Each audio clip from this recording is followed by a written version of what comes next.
je me réjouis grandement que cette exposition, qui pour la première fois sort de la Serbie, soit présentée à Paris, la capitale des cultures du monde entier et le siège de l'UNESCO. Cette exposition témoigne des liens si forts qui existent donc entre la Serbie et le christianisme. Cette exposition est organisée par l'Office de Kosovo et Metochi du gouvernement de la République de Serbie. Je crois que M. Despot vous expliquera plus en détail ce que ça signifie. Alors oui, le Kosovo, c'est pour la Serbie, c'est un petit peu comme la Loire ou l'Anjou ou l'Orléanais pour la France. C'est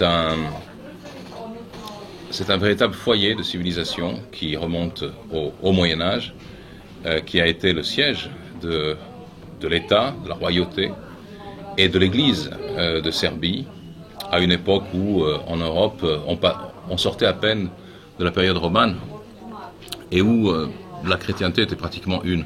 Aujourd'hui, qu'est-ce que c'est que le Kosovo? Le Kosovo est une province serbe, comme on le sait, qui a été détachée de la Serbie par la force, par l'OTAN en 1999. Après cette agression, cette occupation au nom, soi-disant, des droits de l'homme, eh bien, qu'est-ce qui s'est produit?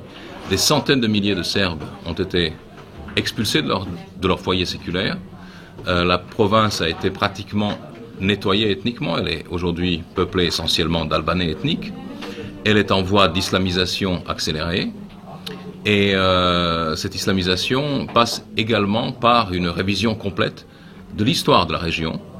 On essaie en effet, et même avec l'aide de certaines puissances mondiales et dans le cadre des institutions internationales, diplomatiques et autres, on essaie de refaire une histoire fictive du Kosovo d'où l'héritage chrétien, orthodoxe, serbe serait effacé.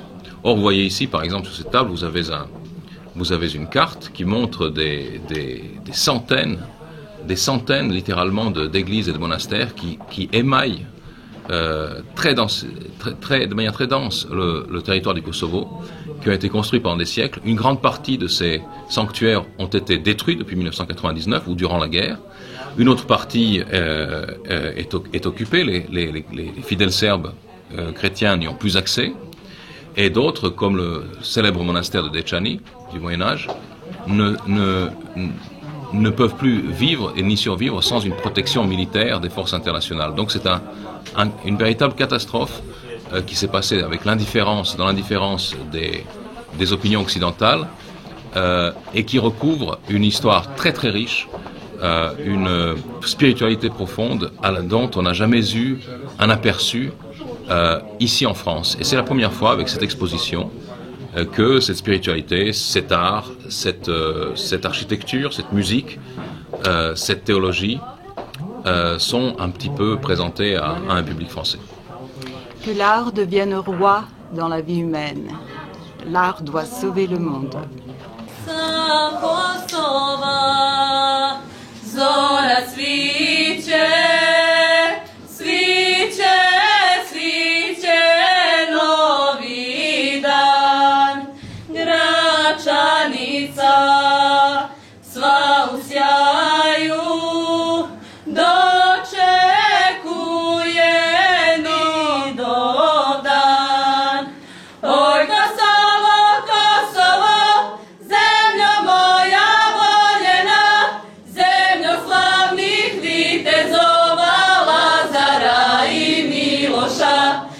Ce voyage à travers le temps, dans les terres serbes du Kosovo et Metochi, nous introduira son Excellence, Monsieur l'ambassadeur, le représentant permanent de la Serbie auprès de l'UNESCO, Monsieur Darko Tanasković.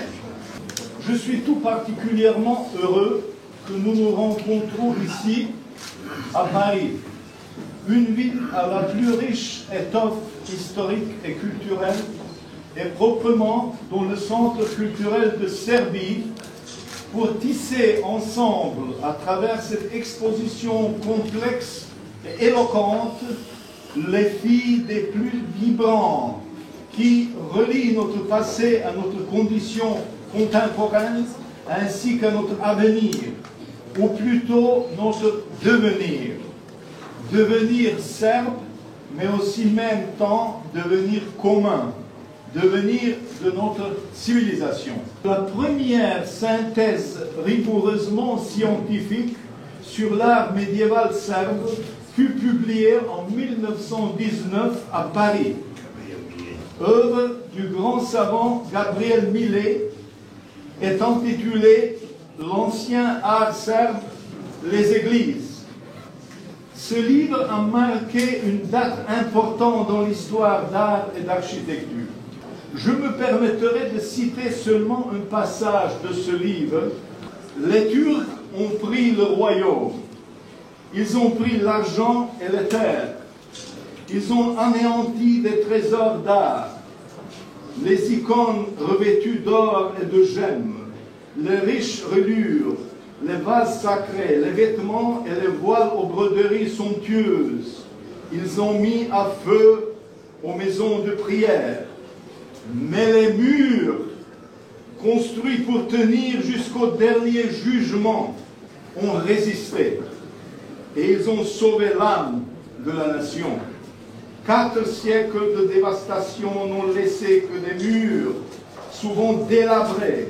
Mais ces murs portent l'empreinte ineffaçable de l'art et se dressent comme les témoins éloquents de la civilisation brillante dont les barbares voulaient effacer la trace. Oj, Kosovo, Kosovo, zemljo moja voljena, zemljo slavnih vitezova, Lazara i Miloša. Zemljo slavnih vitezova, Lazara i Miloša. Svedeli je od Srbije svako srce ponosno. Pardonnez-moi de mon accent parce que je ne parle pas peut-être très bien français, mais j'espère que vous allez comprendre. Hein. Oui. Pour nous les Serbes, surtout pour nous qui sommes les membres de l'église orthodoxe chrétienne, Kosovo présente quelque chose de très très important, car c'est notre avenir. Pourquoi c'est notre avenir? Parce que Kosovo, c'est là où on a décidé il y a très longtemps est-ce qu'on va être avec Dieu ou pas. Et notre avenir, c'est d'être avec Dieu, parce que nous attendons en permanence le Christ qui était là, mais qui va revenir. Nos monastères, nos vies spirituelles montrent tout ça, et notre espoir, c'est que le Kosovo, c'est pas seulement un territoire, le Kosovo c'est dans notre cœur et de notre religion, l'avenir en Dieu. Voli i ljubi zemlju svoju, gazi mestan Kosovo. Our people in the past decades, since the wars in the space of former Yugoslavia have started, have suffered a lot. This suffering has been particularly difficult in our southern province of Kosovo and Metohija. Out of more than 350,000 Kosovo Serbs who used to live in our southern province until 1999, more than 247,000 are still displaced from their homes. More than 50,000 Serbs who used to live in the provincial capital of Pristina are still displaced from their homes and apartments, and Pristina today is populated with less than 100 mostly elderly Serbs. Our spiritual and cultural heritage has been subject to numerous violations, attacks, arsons, lootings, and direct destruction. Most significant episode happened in 2004, when in the scope of just 48 hours, more than 137 churches, monasteries, and other religious objects were looted, destroyed, and burned to the ground. I invite you all cordially to visit this exhibition. Vede